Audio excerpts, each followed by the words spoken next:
The goal of this podcast is to help you break in and thrive in advertising. And we do that every single week by sharing the stories and advice of those rocking it on the other side.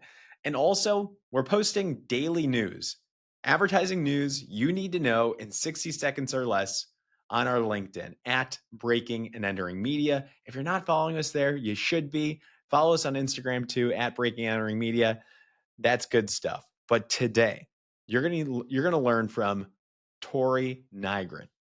Tori Nygren is the co-founder and executive creative director at Hogwash Studios. Hogwash Studios.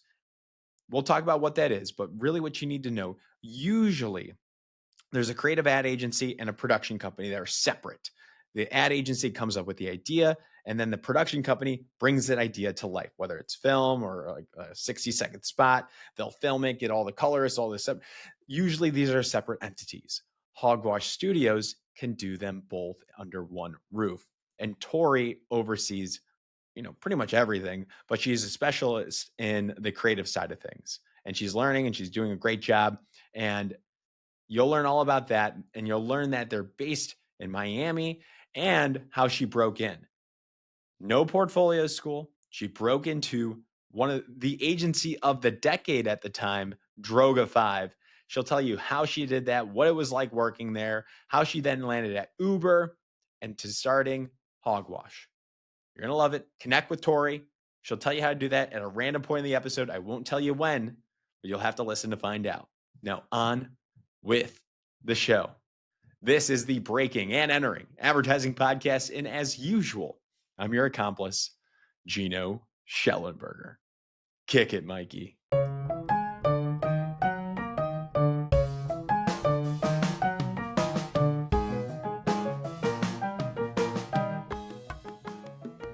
All right. Tori Nygren, welcome to the Breaking and Entering Advertising Podcast. How are you doing today?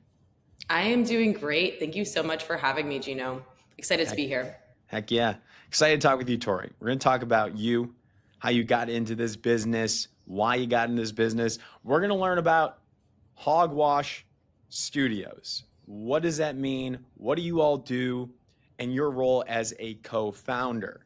So that's a big deal. That's a big title. Executive creative director as well. So you got that creative spark and you got the business. We don't see that a lot. So we got to unpack that. How does that sound, Tori? I'm excited to share. Let's do it. Fantastic. Real quick, where are you at right now? Sorry, I spoke over you.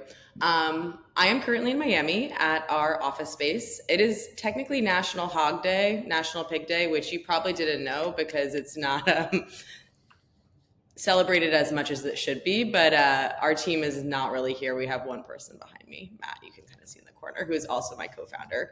But yeah, in Miami today. How about you, Gino? And I'm in New York, and I appreciate you asking me a question. I don't get those a lot. Really? It always stuns me when people ask me stuff, so I appreciate that. Of course. So you're in Miami. It's National Hog Day today. Do you consume pig? Is that like a thing? I do consume pig, which I probably shouldn't, given that we have a company that has a pig kind of pun in the name, Hogwash. But it's really tasty. And, I've had stints being a vegetarian, and I've always come back to the meat. So it's a sad day for animals, but they are very delicious, and I do like bacon. How about you? Are you Oh yeah. Okay. I'm not messing around here. I love it all. So that's fun. Okay. So then, outside of work, how do you define Tori? Like, what do you like to do? Like, what does personal life look like? Is there a personal life is my next question. Yeah, there is a personal life. I am very interested in being active with my body. Like, if I'm not working out, moving around, physically interacting with the world, I feel not my best. So I really strive to go to yoga, go cycling. I just started playing volleyball, which is very appropriate for Miami Beach.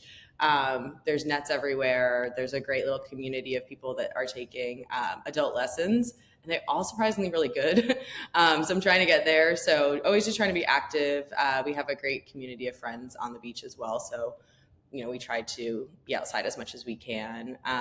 Also love music. There's not as much live music in Miami as there is in New York. So I do miss that a bit about living in New York, but there are shows that come to town. So try to stay Yeah. active. How Yeah. about you? How do you stay busy in New York? It's all work mainly. We'll go out. My co-founder is my good buddy, so we'll go out to the bars like once a week. Hmm. That's kind of, and working out every day is very consistent in my life. It Hmm. is like there's so much craziness in this industry. I think people should know that when you have that one form of consistency in the morning or whenever you do it, like for me, that levels out the day. Like throw anything my way. I've already got my workout or like my outside time, and now I'm good for whatever. Yeah, that's how I feel too. I feel like at the days I actually can be outside and get that workout in, it's not every day for me, but I try to do every day. But when I do that, I just feel so much more focused and way better able to take the day on. Totally, totally. So, what does your day look like? My question now is, tell me about Hogwash. What Mhm. is this? Is it a studio? Is it an agency? Give me the rundown. Let the people know what you do, why you do it. I'll throw the mic your way, and I'll probably chime in with some further questions. Yeah, for sure. So Hogwash Studios is a mix of being a creative agency and also a production studio. So what that means is we can come up with creative ideas that, are 360 campaigns. So that means they have touch points across TV, social, print, experiences. And that idea through line is what sort of connects all those different media plays. And then we also can produce work. So we have a specialty in live action video capture and also photography. So Hogwash was really created because me and my co-founder Matt always love working together. I would always be kind of like coming up with crazy ideas, and he is a cinematographer, an editor, and he was always, producing those ideas. So we kind of took those skill sets and put them under one roof. Which is a little bit different than a lot of agencies and studios. Oftentimes, they'll kind of sit squarely on one side of the coin. What we really like to do is have creative influence production and production influence creative, because we find that when those two things come together, we get excellent work that can be done very quickly and really help people punch above their weight from a production value perspective. And your role My as role, your role yeah. as co-founder and executive creative director, how does that fit into this scheme here? Yeah, so I sit more on the creative side. I would say I wear like quite a few hats despite having the specific title you just said, co-founder and ECD, but I'm ultimately deciding what creative ideas are moving forward and getting presented to client and making sure that they're, produced in an excellent way. And then the flip side of that is my other co-founder. He's really helping manage the productions and post-production if we're also taking that on, and making sure that we are producing things to the quality at which we'd like to. So essentially, we kind of sit squarely on either side of the business. I tend to do more of the business development and financial stuff too, which I'm sure creatives are like, oh no, don't talk about this, but it is important for a business, and I gravitate more towards that as well. Got it. Okay.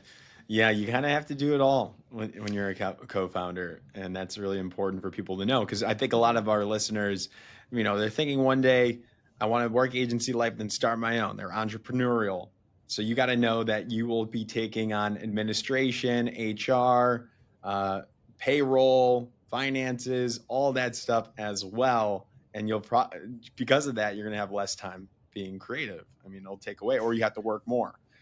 So those realities are 100%. good for people to know. Yeah, 100%. I think the thing that I've found a lot is that it's hard to have a creative brain switch into like, CEO mode, and that I kind of need to dedicate certain times of day to do specific tasks just because, you're doing numbers, you're looking at, a finance report, and then you need to switch to be creative. Like for me, there's a little bit of a time like requirement where my brain kind of needs to like do a little flip. So I definitely try to organize my day so I have more of those sort of administrative tasks in the morning or the evening and vice versa. Yeah, yeah, yeah. You don't want to go into a creative brainstorm session into a I don't know, a finance meeting of some sort, back to back, and that quick shift might Yeah, not yeah, be. yeah, At yeah. least you're starting with the creative brainstorming. Like Yeah, that's for probably sure. more important. You don't want to preface it with numbers and spreadsheets and all that gross stuff. So good to know. So how's it been? How long have you been doing this? What clients have you worked on? What are some projects? Give us the rundown there. Yeah, so we started Hogwash in 2019, and we've been doing, Hogwash business since then. We've worked with sort of a myriad of clients, so from Airbnb to Juwaihu, which is a small chocolate brand, to Pearl Street Caviar, which is a uh, direct-to-consumer caviar brand. We've also worked with World Central Kitchen and a couple nonprofits as well, which is something we try to carve out time to do. And it's been going well. We had a really big year last year. Our team has slowly grown every year. We kind of added a couple people on, and then last year was like being on steroids. Like all of a sudden, we went from 6 people to 40 plus to help one of our clients with a big launch. So overall, it's been going great. We've been working on this pop culture program with Airbnb since 2021, and really helping grow that program by way of brainstorming experiences with partnership experiences that people can go and have these wonderful stays. For example, the Barbie house is one of those projects we worked on, and what our team did was really plug in on the creative side to help come up with different social ideas and a visual language that could be unifying across the world and across these experiences. So that was something we worked on for many, many years. We also had this amazing project in Brazil. Have you been to Brazil? No, I haven't. Okay, well, you got to go to Brazil. It's incredible, super kind people, lovely food, just beautiful. So Juwaihu is a cacao brand, chocolate brand, and they actually raise their own cacao at this beautiful farm in Bahia, Brazil. So we went there to help them tell their brand story and launch their product in the US. And that was just such a unique project because we got to go with a very small crew. So it was very intimate for a couple of weeks and really ingratiate ourselves with the farmers there and really kind of pull the curtains back on how their farm is different than others. They're very much into using sustainable practices to make sure their cacao is as healthy as possible, and you can really taste that difference in the chocolate. So that project was really fun because we got to go and really like live and breathe this brand in a way that is quite different than the traditional commercial approach. Incredible. So you went there. You should. And sustainability in chocolate is a big deal. There's a lot of issues around that. I mean, there's Mm-hmm. some competitor brands that people might be familiar with. So I'm glad that you're bringing this up. Um, Big learnings there was, spending time with the team there. What did you take away about either working on the Hogwash side or about the brand? Either one. I want to know what you learned. Hmm, it's a good question. I think from a team perspective, we had a flexible plan, which was designed because we knew we were going to be filming in the rainforest. So, rain was a distinct possibility. So it ended up working really well because we kind of had a modular schedule. So we'd say, okay, if it's raining this day, we're going to do this, tabletop shoot instead. So we had a really nice, working relationship with our clients who are also creative. One of them's a musician, one of them's actually a podcaster as well. So they were very aligned with the approach of, see what the weather gives us and kind of roll with the punches and try to get the most beautiful stuff we can. I also feel like personally, being in the rainforest with creatures that actually can, kill you was an interesting mental kind of exercise of sort of like discomfort and becoming more comfortable with these creatures because there's a lot of snakes in that region that come out at night. They're really small. So every evening we'd have our little flashlights out, making sure we didn't get like would step on one of these snakes. So I definitely faced some fears in that regard. So that was a really cool part of the experience too. And I think from a cultural perspective, I had never spent time in Brazil, so it was quite interesting to just see how warm and open everyone was. Like we were casting local talent there, and had a person helping us cast, and it was really kind of like this community feeling. So that people would bring their friends, and we had a really kind of like fluid casting process, which was really cool and different than the more formalized processes you'd see at a normal shoot here in the Yeah. States.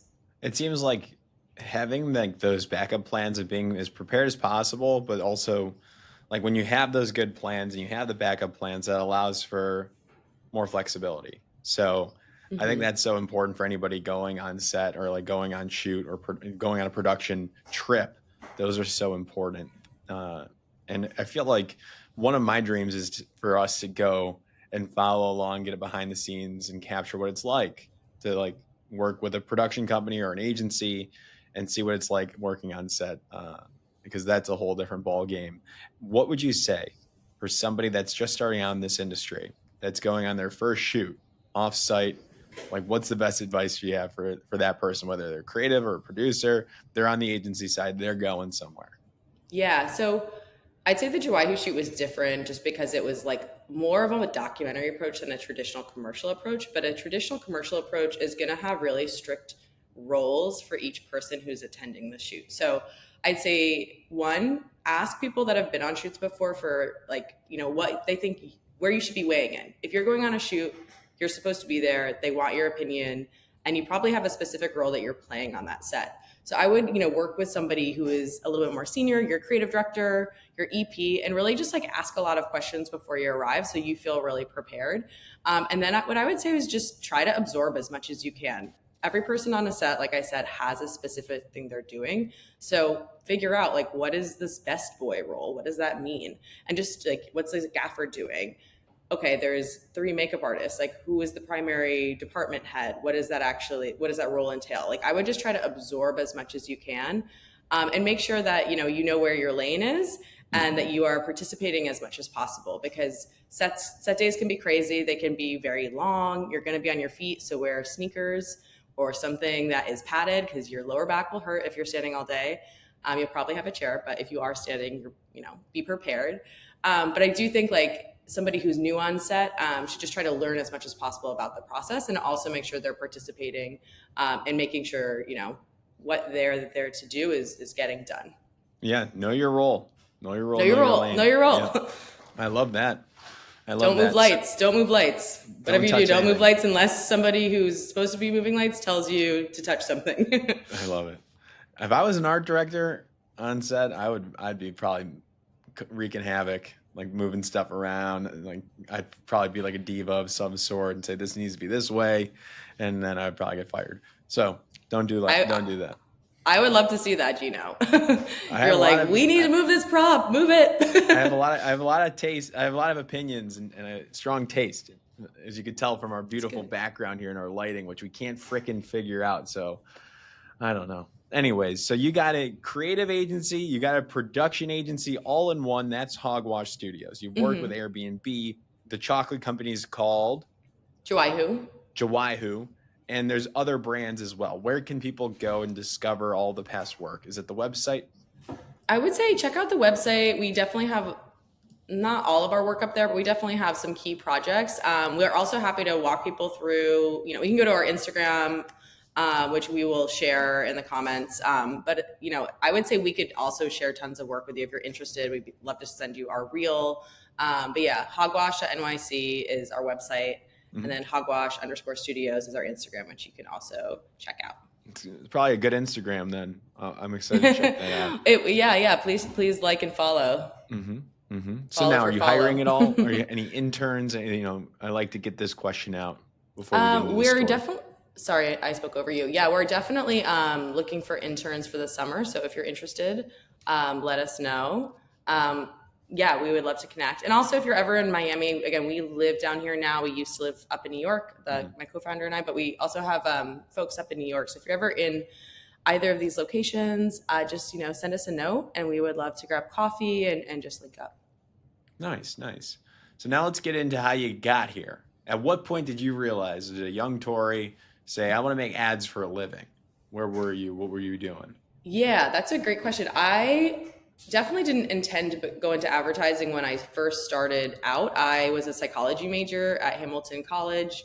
I took some film classes, which I loved. Really fun film teacher at the school, elegant. I also was an art minor and was considering actually like doing fashion design in high school, but ended up going the liberal arts route. So did a bunch of psych research, realized it wasn't as social as I am, and was really trying to figure out where are new ideas and interesting productions happening. And by way, ended up working at Lincoln Center and getting kind of my foot in the door with some project management and production. And then, when I was there, I was pitching crazy stuff like, let's make the fountain light up and be attached to a piano and it'll be crazy. And everyone was like, we're selling classical music to people. Like we were just going to make a website and a brochure. So I ended up then discovering advertising was where all these, kind of wild and cool ideas were happening.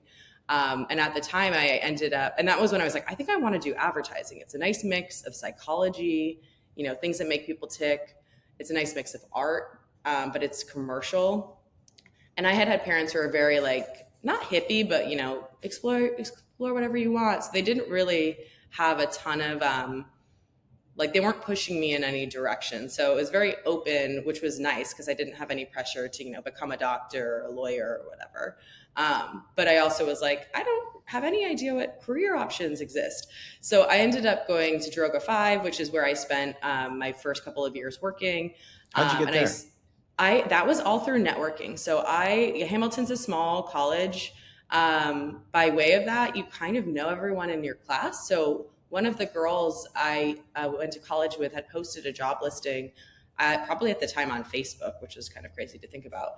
And I responded and was like, I'd love to chat with you. And it was just really through the network that I ended up getting an interview to be an assistant, which again, at the time, I didn't know if I wanted to go out of a project management role to becoming an assistant, but the agency was so cool, and they had an open role with a creative department, and they thought it might be a nice fit personality wise with Nick Sadinsky and Ted Royer and Neil Heyman and Kevin Brady. So I ended up interviewing over there, and it was great. So it was really just through networking and through people I knew.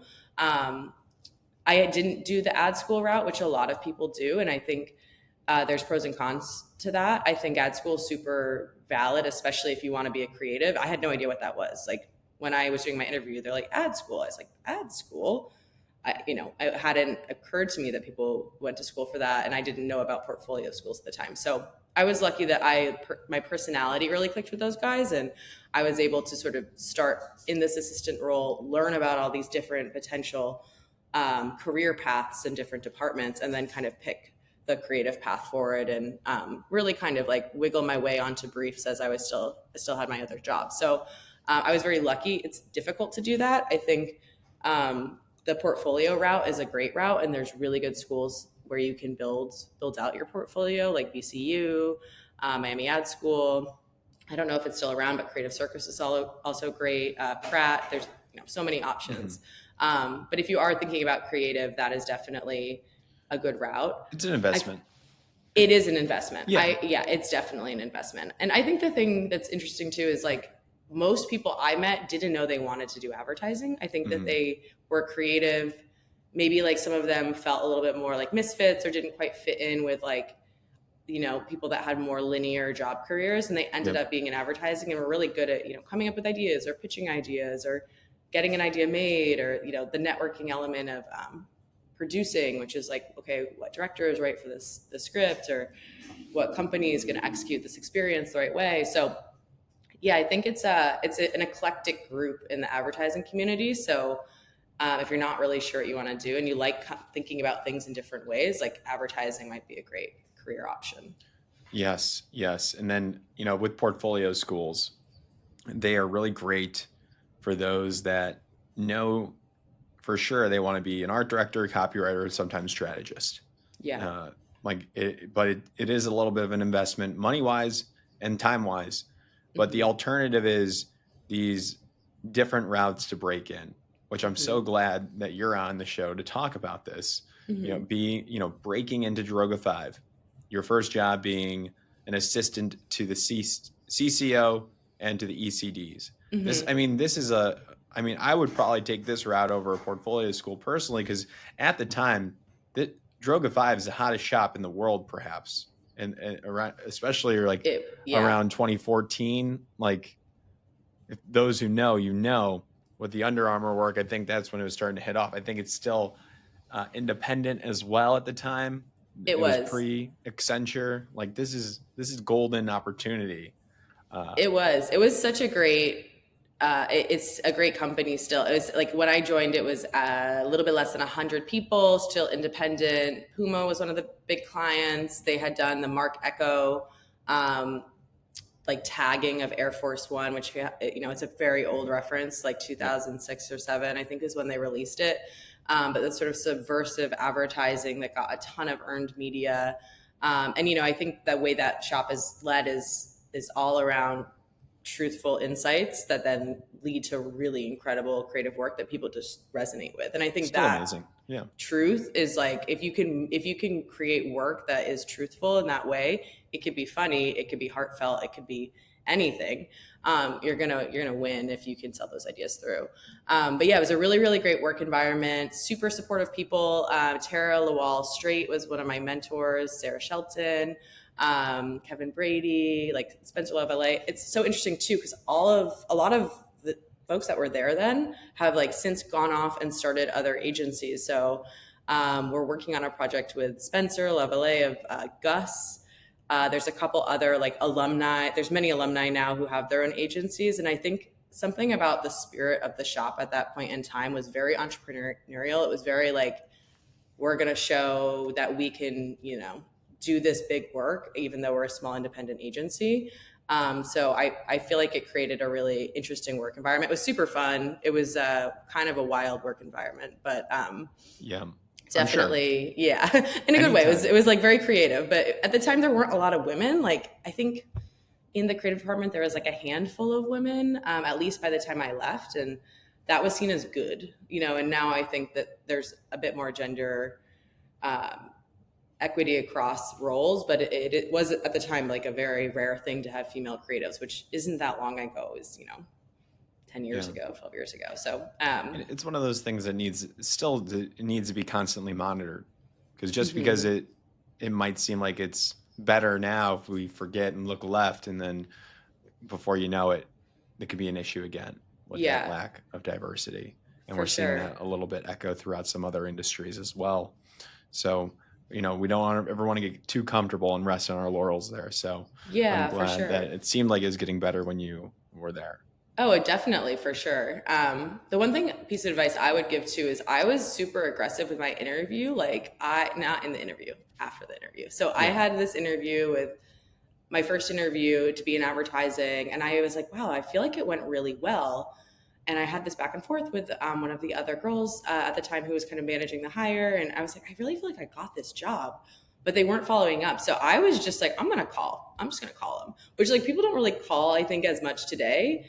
And I'm really glad I did, because she's like, oh my God, I didn't see your email. We really want to hire you. I'm so sorry I've been so slammed. I've been doing, you know, a couple different people's jobs. Um, and I think if I hadn't called, it might have just like fallen, you know, maybe I wouldn't have heard, it would have gotten something else. So I think the thing I learned in that instance that I hopefully will inspire younger people is just, if you have a gut feeling about something, you should trust the gut feeling, because it might be right. Or again, you might as well explore that and make sure that somebody got your note, especially if you were like pretty much felt like you had the role. I love that. I love the phone call. I did that with the CCO of Ogilvy recently.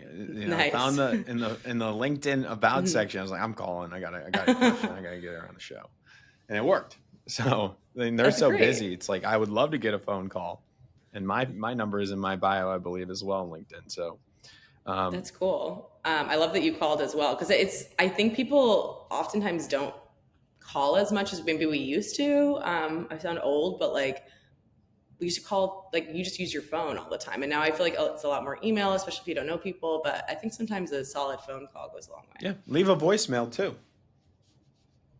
Yeah. If you're confident and stuff like that, like if you feel good, like you said, you had that gut reaction, you don't want to kind of, if you had like a bad one, and you seem kind of desperate, like there's a fine line. I think our listeners Yeah. are smart enough now Yeah. to have that there. How did you go from assistant to junior copywriter? Is my question. Yeah. That was a struggle for sure, mainly because I didn't have the ad school background. And I kind of just insisted on being included. So I expressed that I really wanted to write. I started to get some work through Tara Lawal, who is like my mentor. We sat next to each other, so she'd be like, "Hey, why don't you jump on this brief?" You know, this had the blessing, of course, of the executives. So I would just start to jump on briefs, start to write. She would give me feedback. So I had like a natural mentor, which was really nice. But it took a while. I was kind of doing two jobs for almost a year before fully switching over. So definitely just asked and just kind of kept showing up to meetings. The cool thing about being an assistant is you do get to see a lot of like management presentations, and you get a lot of access to executives. So you do kind of start to understand how they're thinking about work, just by way of spending time around the executives. So Oh yeah. I would say that, yeah, it was fascinating. I would read all of the presentations, like always the management text. I would always read them because I was like, oh, what's going on? Let's see. So that would be one piece of advice. But as far as the like that transition goes, I think it's finding like somebody who's going to advocate for you inside a company, and then getting them on your side, and just being persistent. You know, Hmm. I wasn't a good writer when I started. You know, writing is work. You have to put effort into it, and I think it just takes time, and you just need to keep sticking with it. And I think, like, you know, that if you start and you continue to work on it, you're gonna get a lot better.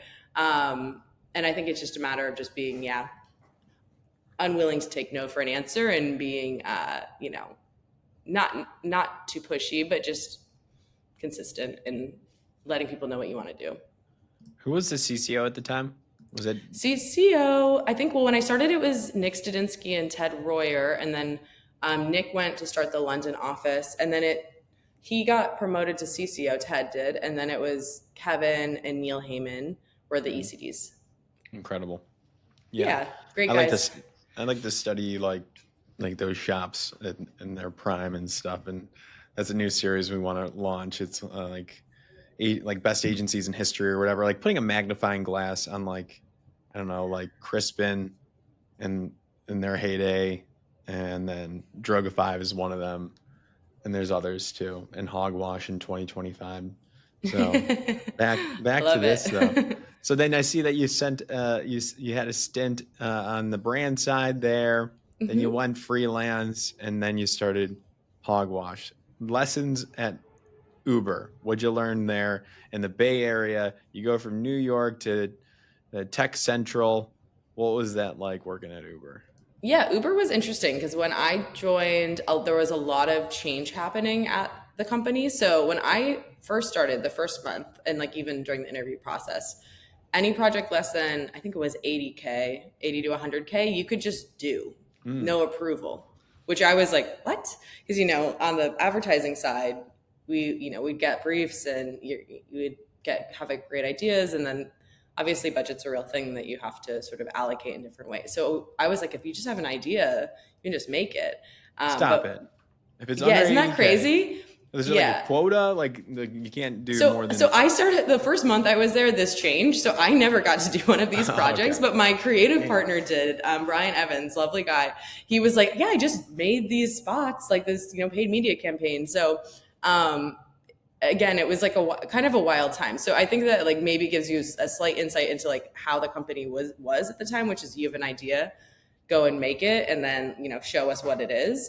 So that was a very cool environment to kind of step into. That did change like almost immediately, because I Yeah. think they were like, wait a second, we're kind of just like spending a lot of money. So it was organized differently than an agency, which I think is probably true of most tech companies, but Gotta be. more and more tech companies now I think have like in-house agency models. Like I know Airbnb has that, Spotify has that, I think Google has that as well. So it just depends on the tech company and how they're organized. But we didn't have producers at the time, so I ended up like semi-producing some of my work, working with the project managers, and then there was a singular EP. So being able to kind of take an idea and then be like, okay, what are the things that need to happen to get this made?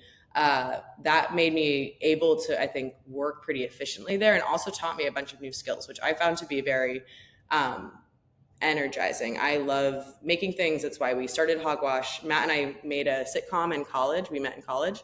So that was like the impetus for always wanting to work together.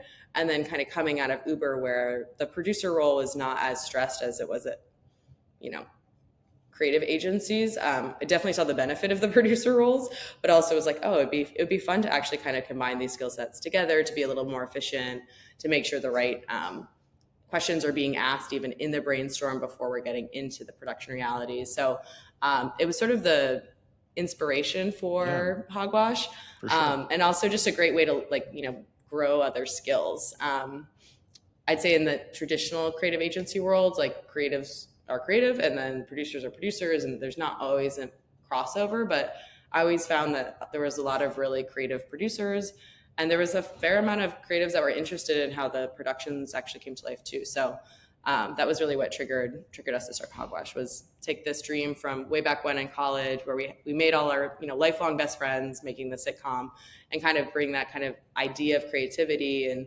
interplay between creative and production into company idea. I love it. And way to bring it around. I was going to ask. That's fantastic. And it's all working out now. The vision has come to life. You're in it. There's no looking back. I want to know, for someone today, look in 2025, looking to break into advertising in general or break into production or both, what advice do you have for them?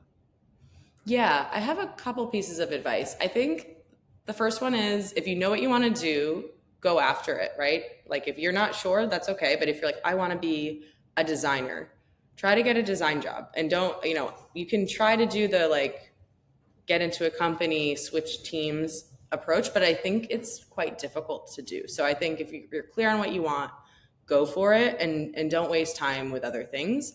If you're not clear, I actually think having a role kind of like an assistant role where you get to see a lot of different elements of a business is actually a pretty solid approach. And then you also get to meet leadership, which I think is important. It's a good call. Yeah. Yeah. And then I always try to stress, figure it out on as fast as possible. It won't be perfect, but you have there's 5-6 roles. There's really not that many in advertising. Maybe on the production side, there's others that I'm not aware of, but a traditional creative shop, there's not that many. There's you're a strategist, you're an account person, you're a producer, you're an art director. You can figure it out, and you can listen to the show. You can hop on the phone with some of these people, and you can tell if you write stuff and you like poetry. Well, you might be a copywriter. So, or you might be a really good strategist if you're good at figuring out what getts people to think, and what who knows. But again, similar, if you like writing, you're probably going to be a writer. I also think just talking to people about what their day-to-day job is, what does a day look like for you, may be revealing, because if you don't like spending a lot of time by yourself, you may not like being a designer or a writer, but if you like talking to people, maybe account might be better, or might be better suited for that, or producing, where you're just talking to people all day. So I think kind of figuring out what parts of your personality are important to feed and give energy to is a super important thing to think about. And then my other piece of advice is there's jobs for every skill set. So there's people painting sets. There's flame artists who are essentially painting video, removing logos and other things from final assets. There's illustrators. There's so many types of creative roles out there that if you have an interest in something and you're not quite sure where it fits into the advertising piece of the puzzle, just start doing more research. Listen to this podcast. There's certainly a role for, I think, every kind of inclination within the production world. Maybe agency life is slightly different, but I do think now more than ever, there's smaller shops popping up with specialties. So that may be the case there too. But that was something I didn't have any idea going into advertising. I didn't know there were so many different types of creative jobs one could have, and they're actually fairly lucrative. And what's a good one? What's one that's lucrative, is interesting on the production side that you maybe if you would go into if you knew going into all this and restart, and you want an easier life and you just want to be all in and kind of niche up, what would you want to do? Okay, I don't know. I can tell you some roles. I don't know if I'd be good at these roles. I'm going to be honest with you, but I think being a colorist is a very interesting job, and if you're at the top of your game, can be very lucrative. So what that means is you will take a video, a film, a spot, could be a series, and you apply a look to it. So it's frame by frame, or scene by scene, and it gives it a feeling. So the film a feeling. So that's a good role. Company 3 is a I'd say top line color company if you want to check that out. again, I wouldn't be good at this, but this is like the flame artist. Do you know what flame is? Yeah, is that what you were just talking about, like removing logos and stuff? Yeah, so it's essentially a program that allows you to pretty much manipulate anything you want in the video file. But if you like doing like music composition and mixing and things, it's a more similar program to that than I'd say a Final Cut. But that's a very specialized skill and very lucrative. But it takes a certain mind to be able to do that kind of work. And my mind is not necessarily like that. So again, I don't know if I'd be good at these roles, but I do think that they're very fun. I also direct now, which I really like. So I think I may have started focusing on that earlier in my career. It just didn't even seem like something that I could even do back when I was starting out. So now I'm like, oh no, like if you're interested in something, there's schools you can go to, there's classes you can take. So don't shy away from the dreams. Just pursue them. I love it. Now, how can people connect with you, Tori, if they want to ask you more about breaking into this industry, or maybe there's a brand or another company out there that wants to work with you all? What's the best way to reach out to Tori? Yeah, I would say you can email me, Tori at hogwash.nyc. You can also hit me up on LinkedIn, and I'm not there as much as my email, but that's probably the best place to start. And I'd be happy to chat with anyone at any point in time. Or if you have an idea and you're like, how do I make this? Would love to also chat about that. Oh, well, I got plenty of ideas that I just throw away because I don't know how to do it. So Great. we'll definitely stay in touch. So I appreciate you, Tori, for coming on, sharing your story, telling us about Hogwash and all your advice along the way. I think it's super interesting and inspiring too. So I hope people that are listening are confident enough to reach out, say hello, and I can always be there to be a conduit for those connections as well. But I wish you all the best, Tori. We'll be in Miami Beach soon to say hello. We'll figure that out, but I wish you all the best. Thank you so much. Yeah, thank you so much for having me, Gino. This was super fun. And yeah, let us know when you're in Miami. We'd love to host you for lunch. Heck yeah. Thank you. Yeah.